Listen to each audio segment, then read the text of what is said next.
What's up, everybody? This is Stephen McGraw with One Rep Further, making another video here tonight about neurological training and why it's so important to understand what's going on within your muscles while performing an action or a lift in the gym. Alright, so before getting started, I want to talk about why I'm making this video. I've received a lot of questions about certain people feeling like they're in a funk with their workouts, or that their progress has completely stopped, or that they need help with coming up with new methods of training or styles of training in order to obtain a goal more quickly. This happens to all of us, okay? I've been in a situation to where I was using the same workout split for 8 months, all right? And it wasn't that I didn't know I should have changed it, it was that I was in a comfort zone, all right? Now, I'm sure you've heard with life in general that if you want to become successful or you want to experience it fully, you have to get out of your comfort zone a little bit. With weightlifting, with fitness, it's the same exact thing, all right? If your body becomes accustomed to the same workout day after day after day, and then week after week, and then month after month, then you should really consider changing your workout routine, all right?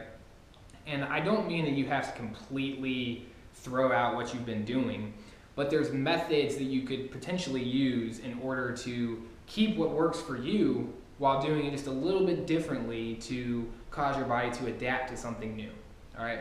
So that's what this video is about. In order for me to explain this, I want to talk about 3 phases in every single lift that you will be doing inside of the gym, all right?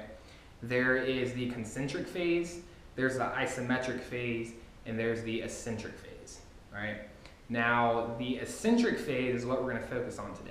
And that phase is what a lot of people seem to fly through or overlook or completely go away with for some reason or another. And I think I know why, all right? Because it feels like it's the easiest phase of the lift, or it feels like it's the least necessary phase of every single lift, all right? Now, the concentric phase is when you're actually lifting something. You're exerting effort to get something to where you want it to go, okay? Or to replace it from where it was. So, for instance, let's talk about a bicep curl, okay? The concentric phase is the actual lift, all right? Now, the second phase, the isometric phase, can occur within the concentric phase. That is when you're going to hold, all right? And no movement's happening. You're not coming down with it, you're not lifting up with it, you're holding it, all right? And the isometric phase, that can be very beneficial as well. But today we're going to talk about the eccentric phase, okay? If you haven't already figured it out, the eccentric phase is getting back to that starting point, all right? So, let's think about the eccentric phase of a leg press, all right? Have you ever been in the gym and you've seen someone who puts 15 plates on each side and they explode up with the weight and then let the weight come back down and slam against the rack and go again? I mean, I've seen an entire leg press machine moving backwards because the weight's hitting that rack so hard. All right, little do those people know, or maybe they're just ignoring the fact, that the eccentric phase of that lift is the most important part, okay? Some people say the negative part of the lift, and that's the same thing. The eccentric negative, same thing. So, if you've seen that person, I'm assuming that they probably don't understand exactly what that phase has to offer. Now, if they do understand and they are completely ignoring that, I don't know what to say, to be honest with you, because that's the most important phase of every single lift, and let me explain why. The eccentric phase is when your muscle is actually going to be lengthening. Okay, and the reason why it's lengthening is to maintain balance and control of the weight that you're holding, all right? Now, during the eccentric phase, your muscles are actually going to be 40 to 50% stronger than they would be during a concentric phase or an isometric phase, all right? So that's when you're capable of having the most applied pressure onto the muscle tissue, all right? So, with that being said, let's think about the amount of benefits that you can receive from doing a slow, eccentric, controlled motion, all right? When you're doing bicep curls, I have a video I posted on Facebook of a simple bicep curl, okay? I'm doing a bicep curl. A lot of people couldn't see the weight. They thought I was just flexing. That's not what I was doing. It was to show my muscle twitching while I was maintaining control during the eccentric phase. Okay, what that's doing, what was happening during that video, is that there were actually cells being damaged.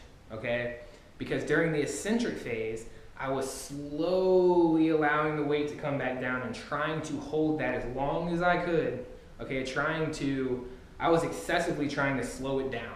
All right, so let's think about why damaging cells could be good. Well, during the eccentric phase, if you damage these cells, it's actually going to spark a growth hormone.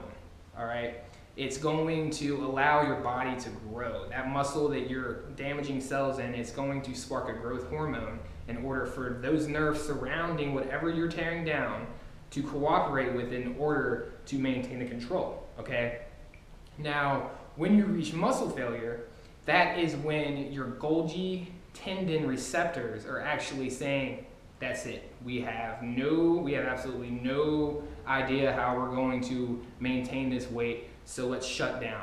And that's when you drop it. You know, that's when if you're pushing up, and you have nothing left, your Golgi tendon organs will actually shut down, and that's it. That's muscle failure, okay?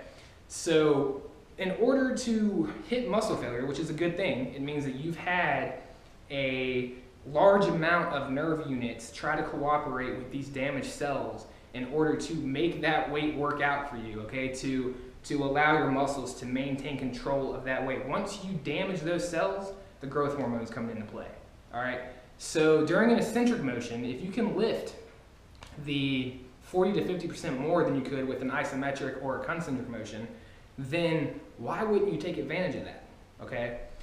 Some people do negatives or eccentric motion to the point to where they don't even do the concentric motion, all right? They're not lifting at all. What they do is they get the weight to where they want it to be, and they have the maximum amount of weight that they can get onto, let's say the squat or the curl or whatever, and they try to hold it as long as possible as they're failing out, and then they drop it, all right? The reason why they're doing that is because they understand that they can lift more weight in the eccentric motion, and they're getting more cell damage, all right? They are activating so many nerve units that your muscle tissue is going to eventually adapt to that, and that's when it's going to grow, okay? So for the slow negatives, for slow eccentric motion, I would advise doing that with any type of split or training method that you've been partaking in, okay? Because that could really jumpstart your muscles up again. That could shock your body, the kind of shock that a lot of people want. All right, so another type of repetition method is partials, okay?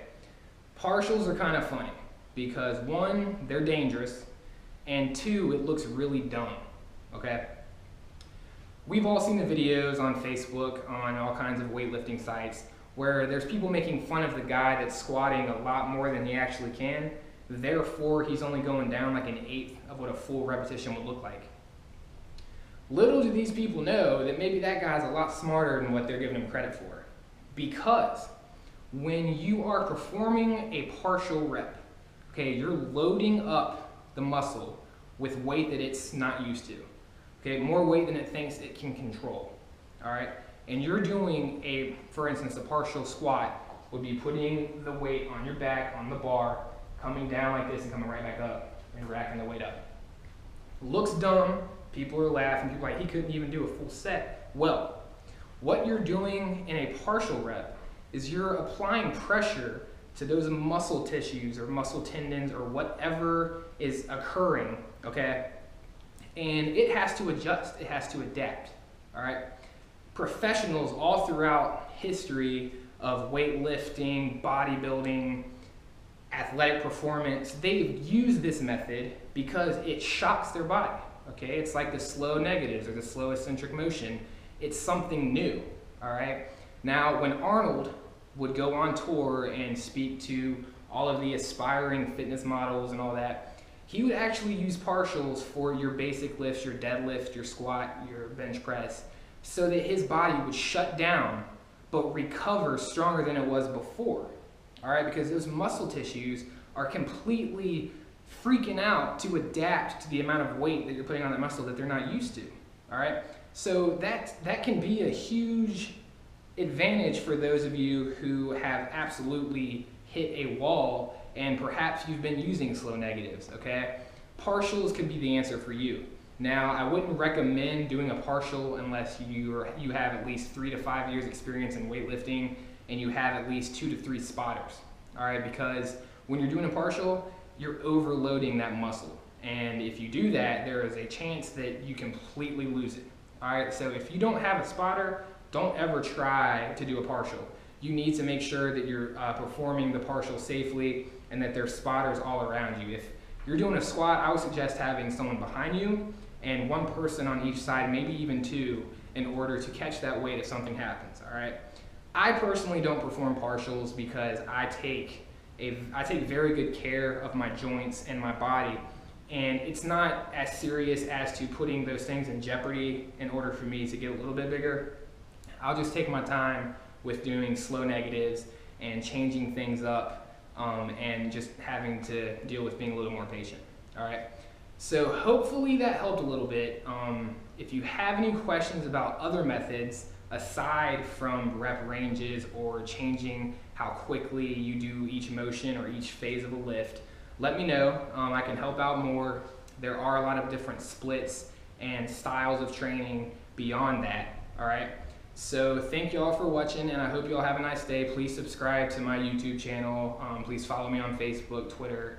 I have an Instagram now as well, so I look forward to talking to you guys soon. Thank you.